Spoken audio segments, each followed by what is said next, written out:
يا مساء السعادة والسكر الزيادة، يا مساء التفاح والبال المرتاح، منورين يا حلوين في قناتي أنا يا مرات أخويا. معاكم تفاحة. النهاردة بنعمل محشي تفاح. المحشي بتاعنا النهاردة يعني كل الناس عارفة المحشي، بس أنا أول مرة بصراحة أجرب إن أنا أعمل بوفتيك تحت ورق العنب، وبصراحة طلع جميل قوي. هنا حطيت اللحمة ومعاها بصل وملح وفلفل وجزر وطماطم، وحطيت اللحمة.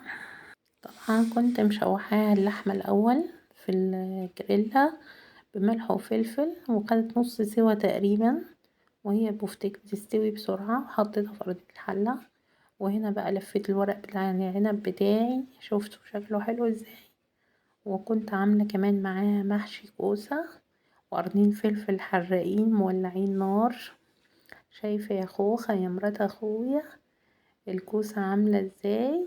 شايفة محشي الكوسة بتاعي؟ شايفة محشي ورق العنب بتاعي؟ ايه رأيكم فيه؟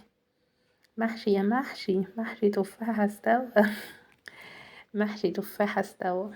طبعا انتوا كلكم اساتذة، مش محتاجين حد يعلمكم، يعني انتوا متعلمين لوحدكم، احنا بنتعلم منكم. ايه رأيك يا زهرتي في محشياتي؟ ايه رأيك يا زهرة؟ دي المحشي بتاعي، حد يعرف يلف الحلة كده؟ دي اللي عجباني في الموضوع، حد يعرف يلف الحلة بتاعته كده. عملت محشي ورق عنب وحطيت تحت اللحمة، وهنا محشي كوسة وحطاه في الأرضية بتاعت الكوسة. قلب الكوسة من جوه ده ورق العنب. بقى عايزة اقول لكم ان انا بضيف عليه دبس الرمان. شايفين بقرب قوي الكاميرا عشان اقول لكم ان انا حاطه دبس الرمان اللي هو اللون الغامق ده. قبل ما احط الشوربه بحط شويه دبس رمان كده، بيديه مزازه وطعم حلو قوي، وبعدين بحط عليه الشوربه عشان اسويه. وهنا المحشي استوى، هوا يا هوا المحشي استوى.